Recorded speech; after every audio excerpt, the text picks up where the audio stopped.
The rain hammered against the windows of the penthouse office overlooking Manhattan's financial district.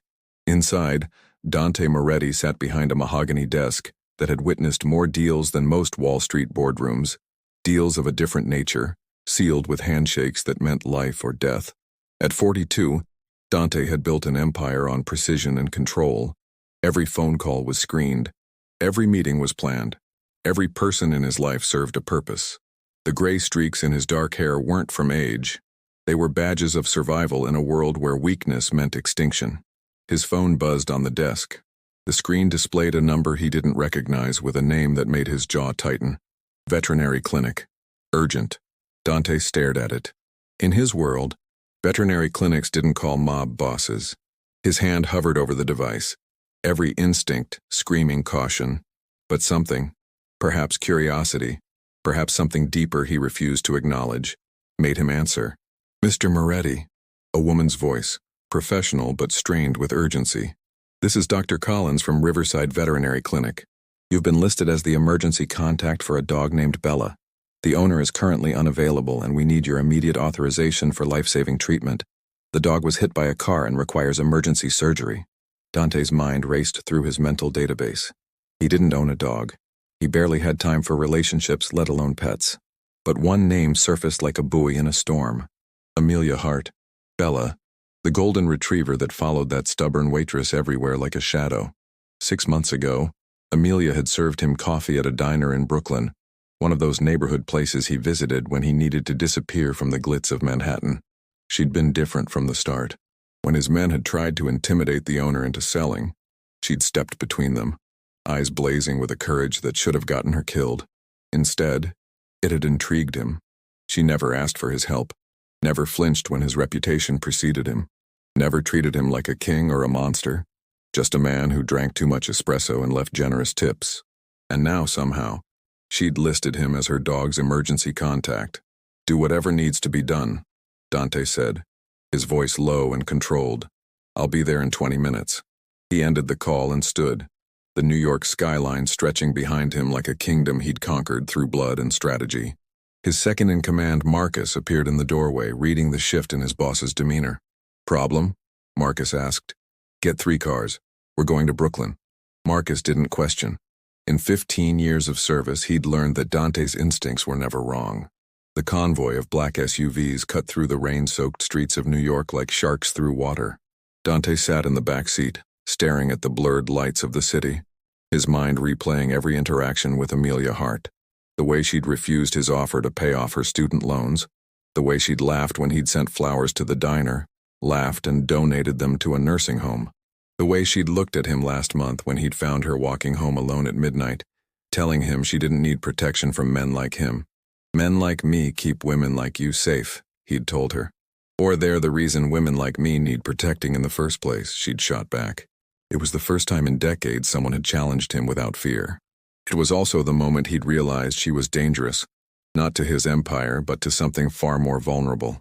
His heart. The veterinary clinic was a modest building wedged between a bodega and a laundromat. As the SUVs pulled up, curtains twitched in surrounding windows.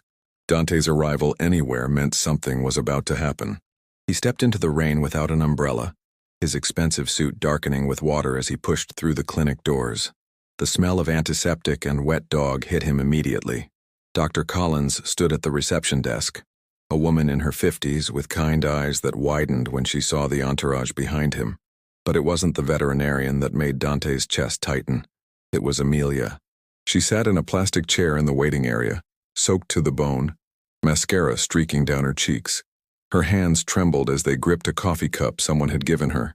She looked small, fragile, everything she'd never allowed herself to appear before.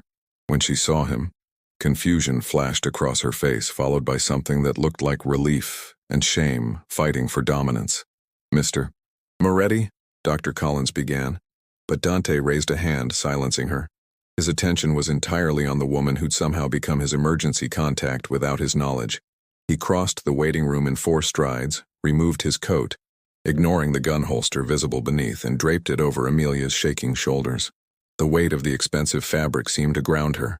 "From this moment forward," Dante said quietly, his voice carrying a certainty that had toppled empires. You never face anything alone. Not even this. Amelia opened her mouth to protest, to explain, to maintain the independence she'd fought so hard to preserve. But the words died in her throat as she saw something in his eyes she'd never expected to find in a man like Dante Moretti. Genuine concern. What happens next in this unexpected collision of two different worlds? Will Bella survive the surgery? And why did Amelia list Dante as her emergency contact when she'd always refused his help before? Subscribe to our channel and hit the notification bell to find out what happens in Chapter 2 of this story. Don't miss what unfolds next. The surgery took 3 hours. 3 hours where Dante Moretti, a man who'd orchestrated complex operations involving millions of dollars and dozens of lives, found himself completely powerless in a Brooklyn veterinary clinic. He'd sent Marcus and the others back to Manhattan, keeping only one vehicle and driver. The waiting room had emptied of other pet owners, intimidated by his presence or perhaps by the unspoken tension that hung in the air. Dr. Collins had disappeared into the operating room with Bella, leaving Dante and Amelia alone with the hum of fluorescent lights and the distant sound of rain that refused to stop. Amelia hadn't spoken since he'd arrived. She'd pulled his coat tighter around herself, the silk lining still warm from his body heat, and stared at the swinging doors that led to the surgical area. Dante studied her in the harsh waiting room light. At 28, Amelia Hart was beautiful in an understated way, the kind of beauty that didn't announce itself but crept up on you over time. Brown hair that usually fell in waves was now plastered to her head. Green eyes that normally sparked with defiance were dulled by worry and exhaustion. She worked double shifts at the diner to pay for her nursing degree. She volunteered at a soup kitchen on Sundays. She'd turned down every offer of help he'd ever made, determined to succeed on her own terms. And now she was wearing his coat in a veterinary clinic because she'd listed him, of all people, as her emergency contact. Why? The word came out rougher than he'd intended. Amelia flinched but didn't look at him. Her fingers traced the edge of the coffee cup that had long since gone cold. I don't have anyone else, she finally whispered. The admission seemed to cost her everything. My parents died in a car accident when I was 20. No siblings, no cousins who'd answer the phone. The friends I had, they drifted away when I started working nights and studying days. She paused, and when she continued, her voice was barely audible. 6 months ago, I saw how you operated. When you came to the diner, I noticed things. The way people moved when you entered a room. The way problems disappeared for the owner after you had that conversation in the back office. The way you always made sure I got home safe when I worked late, even though you pretended it was coincidence that your car was always nearby. Dante's jaw tightened. He'd been careful, or so he'd thought. I knew if something happened to Bella and I couldn't be reached, you'd make sure she got the best care. Not because you care about me, her voice cracked, but because you're the kind of man who finishes what he starts. And somehow, I became something you started caring about. The truth of her words hung between them like a confession neither of them was ready to face. Before Dante could respond, Dr. Collins emerged from the surgical area, still in her scrubs, exhaustion evident in every line of her face. Both Dante and Amelia stood immediately. Bella made it through surgery, Dr. Collins said, and Amelia's knees nearly buckled. Dante's hand shot out, steadying her with a grip that was surprisingly gentle for a man who'd broken bones with the same hands. The next 24 hours are critical. She has a fractured pelvis and internal injuries, but she's young and strong. I've seen dogs recover from worse. Can I see her? Amelia asked, her voice desperate. She's still under anesthesia, but you can sit with her in recovery. Dr. Collins glanced at Dante, then back to Amelia. Are you sure you want to stay? It's going to be a long night. I'm not leaving her. Dr. Collins nodded and gestured for them to follow. The recovery room was small, with several kennels lining the walls. In the largest one, Bella lay on a blanket, her golden fur shaved in patches where IV lines and monitors were attached. Her breathing was shallow but steady. Amelia sank to her knees beside the kennel, her hand reaching through the bars to rest gently on Bella's paw. Tears streamed down her face, not the panicked crying from earlier, but the silent kind that came from relief and exhaustion. Dante stood back, feeling like an intruder in this moment of vulnerability. He'd witnessed men beg for their lives, seen families torn apart by violence, orchestrated events that changed the course of criminal enterprises. But watching this young woman cry over her injured dog touched something in him that he'd thought died years ago. His phone buzzed, a text from Marcus. Problem with the Castellano shipment. Need your call. The Empire didn't stop because he was in a veterinary clinic. Deals didn't pause for personal moments. But for the first time in his career, Dante silenced his phone without responding. You should go, Amelia said without turning around, as if reading his thoughts.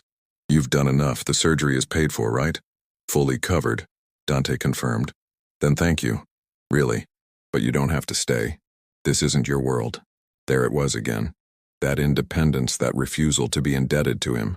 Most people in his life wanted something from him. She just wanted him to leave so she wouldn't owe him.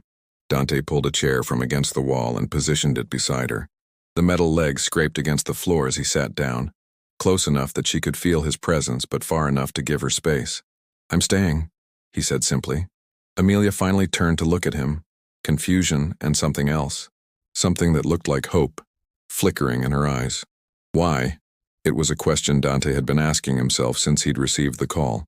Why had he dropped everything? Why had he brought 3 cars full of his most trusted men to a veterinary clinic?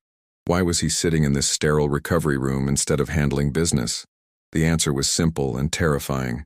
Because somewhere in the past 6 months, Amelia Hart had become more important than the empire he'd built. Because, Dante said, his dark eyes meeting hers with an intensity that made her breath catch, you listed me as your emergency contact. That means something in my world. It means I'm responsible for you now. And I don't take that responsibility lightly. The rain continued to fall outside, creating a rhythm against the windows that felt almost peaceful. Hours passed. Doctor. Collins checked on Bella twice, making adjustments to the IV and monitoring her vitals. Around 2 in the morning, Amelia's head began to droop. Exhaustion was winning the battle against worry. Dante watched as she fought to keep her eyes open, her hand still resting protectively on Bella's paw. Sleep, he told her. I'll wake you if anything changes. I can't. You can. I'm here. Those 3 words, I'm here, seemed to break through her final defenses.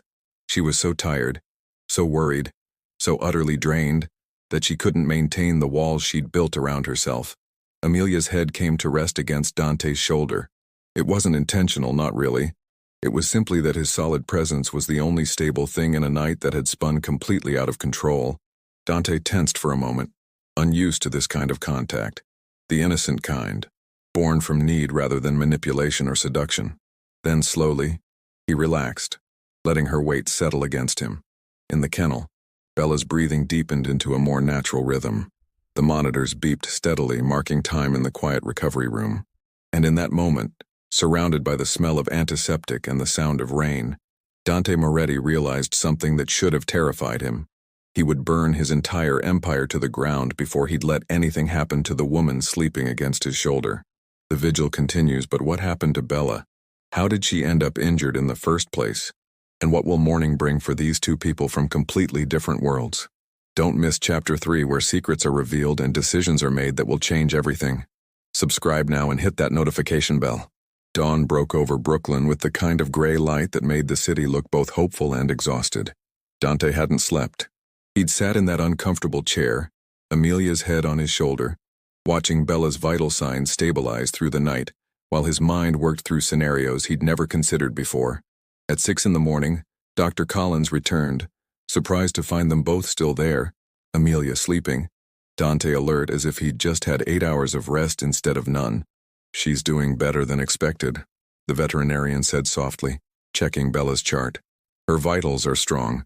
I think we're past the critical period. The relief that washed over Dante was profound and unsettling. When had he started caring so much about a dog's survival? Amelia stirred at the sound of voices, blinking in confusion before memory crashed back. She pulled away from Dante's shoulder, a blush creeping up her neck as she realized she'd spent the night sleeping against him. Bella? She asked immediately. She's going to make it, Dr. Collins said with a tired smile. A few weeks of recovery, physical therapy, but she should regain full mobility. Amelia's sob of relief filled the small room. She pressed her face into her hands, shoulders shaking, and Dante found his hand moving of its own accord to rest on her back, a gesture of comfort from a man who usually dealt in threats and transactions. Dr. Collins tactfully excused herself, muttering something about morning rounds, leaving them alone in the recovery room with the sleeping dog. Thank you, Amelia managed through her tears, for staying, for paying, for everything. Tell me what happened, Dante said. It wasn't a request. Amelia wiped her eyes and took a shaky breath. The story came out in fragments, like pieces of broken glass she was trying to reassemble. She'd been walking Bella near Prospect Park yesterday evening after her shift at the diner. The rain had started suddenly, one of those violent summer storms that turned the streets into rivers. They'd been heading home when a black sedan had swerved too close to the sidewalk, sending Bella jumping into the street to avoid it. A delivery truck, unable to stop on the wet pavement, had hit her. The sedan didn't stop, Amelia said, her voice hardening. It just kept going. The delivery driver was devastated. It wasn't his fault. He's the one who called the clinic and helped me get Bella into his truck. Dante's expression darkened. A black sedan swerving too close. In his world, there were no coincidences. Did you see the license plate? Any markings on the car? Amelia shook her head. It happened so fast. Why does it matter? It mattered because Dante had enemies. It mattered because he'd been seen with Amelia multiple times over the past 6 months. It mattered because in his world, people didn't just accidentally swerve close to someone walking their dog. He pulled out his phone and sent a quick text to Marcus. Need surveillance footage from Prospect Park area yesterday evening, 6 to 7 p.m. Black sedan. Find it. The response came within seconds. On it. Dante? Amelia's use of his first name made him look up. She'd never called him anything but Mr. Moretti before. What are you thinking? He debated lying. In his experience, the truth often caused more problems than carefully constructed fiction. But looking at her exhausted face, at the courage it must have taken to list him as her emergency contact, he decided she deserved honesty.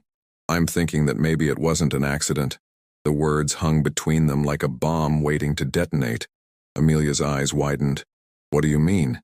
You think someone deliberately tried to hurt Bella? I think someone wanted to send a message, and the message was meant for me. He watched understanding dawn on her face, followed by anger, not fear, which would have been the rational response, but pure fury. You think someone hurt my dog to get to you? Her voice was low and dangerous. What kind of world do you live in where innocent animals get hurt because of business disputes? The real world, Dante said flatly. The one you've been carefully avoiding acknowledging every time you served me coffee and pretended I was just another customer. I knew what you were, Amelia shot back. I'm not naive. But I never thought... She stopped, looking at Bella sleeping peacefully in the kennel. I never thought it would touch me. That's why I kept my distance. That's why I never accepted your help. And yet you made me your emergency contact. Because despite everything, despite who you are and what you do, you're the only person I trust to actually show up. Her voice broke on the last word, revealing a vulnerability that made Dante's chest ache. His phone buzzed. Marcus. Found the footage. You need to see this. Sending secure link. Dante opened the encrypted file. The video showed Prospect Park's entrance. Rain obscuring some details, but clear enough to see what mattered. There was Amelia, walking Bella. There was the black sedan, license plates deliberately obscured, swerving onto the sidewalk in a way that was definitely intentional.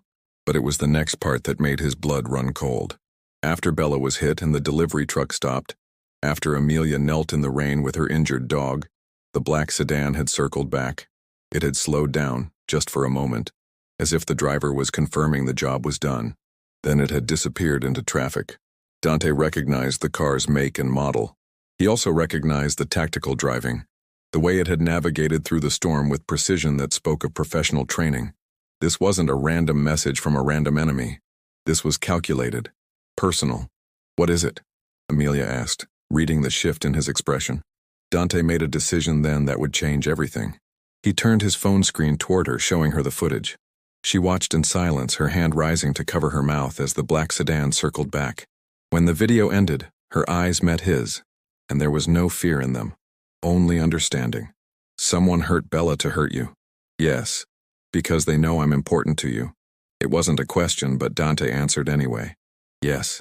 Amelia stood, Dante's coat, which she'd still been wearing, sliding off her shoulders. She paced the small recovery room, processing information that would have sent most people running for their lives. I have 3 choices, she said finally, her voice steady despite the tremor in her hands. I can disappear, change my name, move somewhere far away, and hope they forget about me. I can go to the police, which we both know won't accomplish anything except possibly making me a target for people on both sides of the law. Or She turned to face him, and the determination in her eyes reminded Dante why he'd been drawn to her in the first place. Or I can let you protect me. Really protect me. Not just coincidentally driving by when I leave work late, but actual protection. That's not a choice, Dante said, standing to face her. That's a surrender of your independence. Everything you fought for is meaningless if I'm dead, or if someone I love gets hurt because I'm too proud to accept help. She glanced at Bella. I was stupid to think I could exist in your orbit without consequences. That night 6 months ago, when you handled that situation at the diner, I should have quit, should have moved, should have done anything except keep serving you coffee and pretending we were just a waitress and a customer. Why didn't you? The question came out softer than Dante intended, but he needed to know, needed to understand why she'd stayed when every instinct should have told her to run. Amelia's laugh was bitter and honest. Because for the first time since my parents died, I felt safe. Isn't that ironic? The most dangerous man I've ever met made me feel safe. You never made promises you couldn't keep. Never pretended to be something you weren't. And every time you walked into that diner, I knew that for those few minutes nothing bad could happen. She paused, her next words coming out barely above a whisper. I think I listed you as my emergency contact because part of me knew I'd eventually need you. And I was right. Dante crossed the space between them in 2 steps. He took her face in his hands, hands that had dealt violence, signed death warrants, built an empire on the bones of his enemies, and looked at her with an intensity that made the world shrink to just the 2 of them. If you do this, if you accept my protection, there's no going back. You'll be marked as mine. Every enemy I have will see you as leverage. Your freedom, your independence, your ability to just be Amelia Hart, nursing student and waitress, all of that changes. And if I don't, then I'll respect your choice. I'll make sure Bella gets the best care. I'll have my people watch from a distance. But I won't force myself into your life. Amelia searched his face, looking for the lie, the manipulation, the angle that men like him always had. But she found only brutal honesty and something that looked dangerously like genuine emotion. I'm already marked, she said finally. The moment they went after Bella, the choice was made for me, so yes, I accept your protection. Not because I'm weak, but because I'm smart enough to know when I'm out of my depth. Dante nodded once, sealing the agreement. Then he pulled out his phone and made a call that would set everything in motion. Marcus, increase security on Amelia Hart's apartment, 24-hour detail. I want backgrounds on every person in her building, every customer at the diner, every student in her nursing program. And find out who owns that black sedan. I want a name by noon. He paused, listening to Marcus's response, then added, one more thing. Contact the best physical therapist in New York who works with animals. Money is no object. Bella gets the same care we'd give to a senator. When he ended the call, Amelia was staring at him with an expression he couldn't quite read. What? He asked. You called her Bella, not the dog. You remembered her name. Such a small thing. Such an insignificant detail. But in that moment, it meant everything. The alliance is formed, but at what cost? Who sent the black sedan, and what do they really want? As Dante's world and Amelia's collide, the stakes are about to get much higher. Don't miss the final chapter where everything comes together in a way you won't expect. Subscribe and turn on notifications so you don't miss the conclusion of this story. 3 weeks had passed since that rainy night in the veterinary clinic. 3 weeks that had transformed Amelia Hart's life in ways she was still processing. Bella was home, recovering with the kind of medical attention usually reserved for celebrities. The physical therapist Dante had hired visited 3 times a week. The dog who'd been hit by a truck was now walking with only a slight limp that would disappear with time. But it wasn't Bella's recovery that had Amelia standing on the terrace of Dante's penthouse on a crisp October evening, watching the sun set over Manhattan. It was everything that had happened since she'd accepted his protection. Marcus had found the owner of the black sedan within 24 hours. A rival family, the Castellanos, had decided that Dante's growing influence in their territory required a message. They'd followed Amelia, learned her routines, and orchestrated the accident with Bella as a warning. What they hadn't counted on was Dante's response. In the 3 weeks since, the Castellano family's operations had been systematically dismantled. Not through violence, Dante was too smart for that, but through the kind of strategic economic warfare that left them powerless. Shipments went missing. Bank accounts were frozen by authorities who'd received anonymous tips. Key allies found better offers from Dante's organization. By the end of the second week, the Castellanos had requested a sit-down. They'd come to the table humbled, offering reparations and guarantees of future non-interference. Dante had accepted on one condition. They would make a public donation to animal welfare organizations, specifically for emergency veterinary care. It was a move that had stunned both his allies and enemies. The feared mob boss had shown a soft spot, and everyone in his world knew exactly what it was for. Or rather, who it was for. Amelia heard the terrace door open behind her.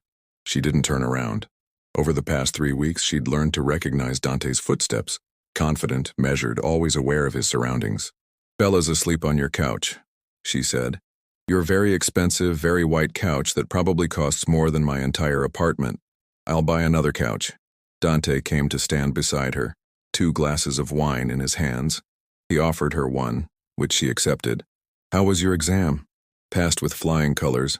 Professor said my emergency trauma response section was the best she'd seen in years." Amelia smiled slightly. Apparently, recent hands-on experience helped. They stood in comfortable silence, watching the city lights begin to sparkle as dusk settled over New York. In the distance, the Statue of Liberty was a small silhouette against the darkening sky. "Marcus tells me you've been asking about your old apartment," Dante said carefully. Here it was, the conversation they'd been avoiding for 3 weeks. When Amelia had accepted his protection, she'd known it would come with changes. What she hadn't expected was to be essentially moved into his penthouse within 48 hours. At first, it had been presented as temporary, just until the Castellano situation was resolved. But the situation was resolved now, and she was still here, her toothbrush next to his in the master bathroom, her textbooks on his dining table, her life inexplicably intertwined with his. "I need to make a decision," Amelia said finally, "about what happens next." "And what do you want to happen next?" It was such a simple question with such a complicated answer. What did she want? To go back to her small apartment in Brooklyn and pretend the past 3 weeks hadn't happened? To return to double shifts at the diner and studying until 2 in the morning? Or did she want to stay here in this impossible situation with this impossible man and see where this inexplicable connection led? "I want to know if this is real," she said, turning to face him. "These 3 weeks, staying here, the protection, the way you look at me when you think I'm not paying attention, is this real? Or is it just adrenaline and proximity, and the aftermath of trauma making us both think we feel something we don't?" Dante set down his wine glass with deliberate care. He'd faced down rival families, negotiated deals worth millions, ordered actions that had ended lives. But this moment, being asked if his feelings were real by a woman who'd somehow slipped past every defense he'd built, this terrified him more than any bullet. "Do you know what I did the day after Bella's accident?" he asked instead of answering directly. "After I left you at the clinic?" Amelia shook her head. "I went home. I sat in this exact spot and asked myself how I'd let this happen, how I'd allowed someone to become important enough to target. In my world, caring about someone is a weakness that gets people killed." He paused, his dark eyes meeting hers with an intensity that made her breath catch. "I had Marcus run every scenario, calculated every outcome, and in every single one, the logical choice was to distance myself from you, pay for Bella's treatment, ensure your safety from a distance, and walk away before anyone else got hurt. Why didn't you? Because somewhere between the first cup of coffee you served me and the moment you listed me as your emergency contact, you stopped being a liability and became the only thing that matters." The confession came out rough, as if admitting it cost him something vital. "So yes, Amelia, this is real. More real than anything else in my life." The city sprawled beneath them, millions of people going about their lives, unaware that on this terrace, 2 people from impossible different worlds were deciding whether to build something that shouldn't exist. Amelia set down her own wine glass. "I've been offered a full-time position at the hospital. Night shift supervisor in the emergency room. It's what I've been working toward for 3 years." Dante's expression didn't change, but she saw the tension in his shoulders. "Congratulations. The apartment I've been asking Marcus about? I wanted to know if my lease was still valid or if I needed to find a new place, because a night shift supervisor needs reliable housing close to the hospital." "That makes sense." "It does," Amelia agreed. Then she stepped closer, closing the distance between them. "But here's what doesn't make sense. I spent 3 years working toward this goal, toward independence and stability and a career I can be proud of. And now that I have it, all I can think about is that I'll miss our morning coffee. I'll miss Bella sleeping on your expensive couch. I'll miss the way you check on me 3 times during your business meetings. I'll miss this. She gestured at the space between them. The impossible connection that had formed between a mob boss and a waitress, between violence and healing, between 2 people who should never have fit together but somehow did. So I need you to be honest with me, Amelia continued. Not as the man who controls half of New York's underground, not as the boss who everyone fears, but as Dante. Can this work? Can we work? Or is this just a beautiful moment that needs to end before someone else gets hurt? Dante had built an empire on calculated risks.